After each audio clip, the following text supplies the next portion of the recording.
लेकिन निहोरा प्रसाद जी, आपके लिए तो कहा जा रहा है कि भाई नीतीश कुमार जो हैं वो तो बीजेपी और आरएसएस की झोली में जा गिरे हैं, बीजेपी आपको भी वहीं फेंकेगी जहां कचरे को फेंका जाता है। ये क्या आरोप लगते जा रहे हैं आप पर? आपकी ये सेक्युलर छवि को ठेस पहुंचाने की कोशिश क्यों हो रही है?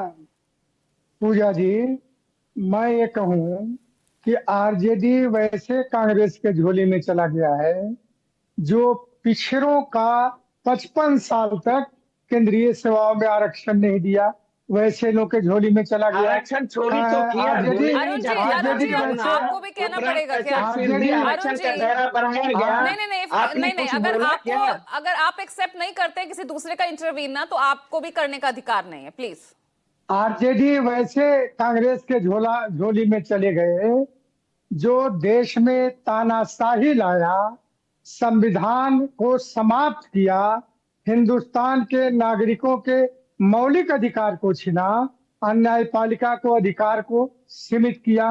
मैं ये कहूं कि आरजेडी ऐसे लोगों के झोली में चला गया।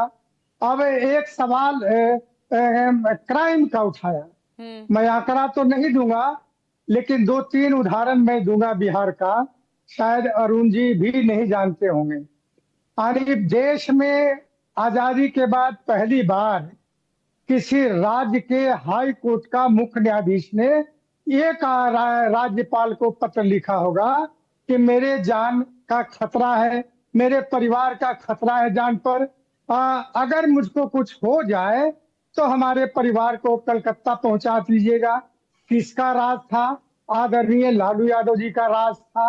अब मुख्य न्यायाधीश भी ये कहे कि जान का हमारा खतरा है तो आप लॉ एंड ऑर्डर समझ लीजिए। मैं आंकड़ा के माध्यम से नहीं कहना चाहता हूँ किस प्रकार लॉ एंड ऑर्डर था। और आए दिन जो अपराध की वारदातें अब बिहार में पटना राजधानी में जब होती नजर आती हैं, मैं भी कोई आंकड़ा नहीं रख रही हूँ, लेकिन अखबारों की जो हेडलाइंस है वो सब बता देती हैं।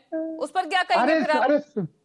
अरे जरा मुझको बोलने तो दीजिए ना। हाँ, प्लीज बोलिए, आप ही का टाइम है, बोलिए।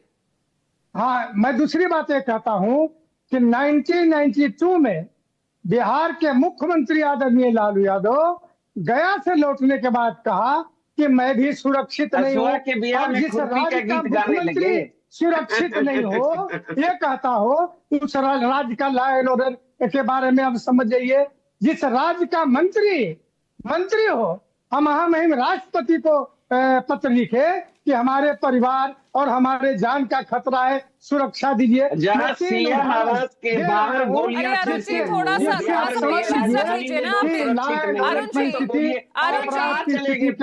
मुझे आपका ऑडियो डाउन करवाना पड़ेगा। नहीं, मुझे आपका ऑडियो डाउन करवाना पड़ेगा। हर कोई किसी ना किसी को लेकर इसी तरह से तंज कस रहा है। सभी बोलेंगे तो किसकी बात सामने आएगी? कोई ठीक से सुना जाएगा किसी को? आरजेडी कांग्रेस के साथ ही प्रवचन दे रहे हैं पूजा जी। कोई बात नहीं ना, तो सुन लीजिए थोड़ा पेशेंस से। आपके भी प्रवचन सुन रहे थे निहोरा जी पहले। मैं कंक्लूड करता हूँ पूजा जी, मैं कंक्लूड करता हूँ। आप यात्रा की, राहुल गांधी जी की यात्रा की चर्चा आपने किया। राहुल गांधी जी के यात्रा पर मैं कोई टिप्पणी नहीं करूंगा, लेकिन मैं इतना कहूंगा जो मकसद राहुल गांधी जी का वो बिहार में उन्होंने पूरा कर लिया। अब कहिए क्या मकसद था? वोटरों को अधिकार का रक्षा करना मकसद नहीं था, बल्कि यह मकसद था कि तेजस्वी को कैसे कमजोर किया जाए और कैसे ड्राइवर उसको बनाया जाए। ये मकसद राहुल गांधी ने अपनी पूरी कर लिया। दूसरा मकसद था कि जो बिहार ही मकसद का आरोप आप पर भी लगता है, आपके गठबंधन पर, कि यहाँ पर बीजेपी भी आपको इसी तरह से टारगेट कर रही है। बड़ी हम लोग को तो बातें नहीं आप कहने देती हैं। हम लोग को बात तो कहने दीजिए, पूरा तो सवाल इतनी देर से आप ही बोल रही हैं।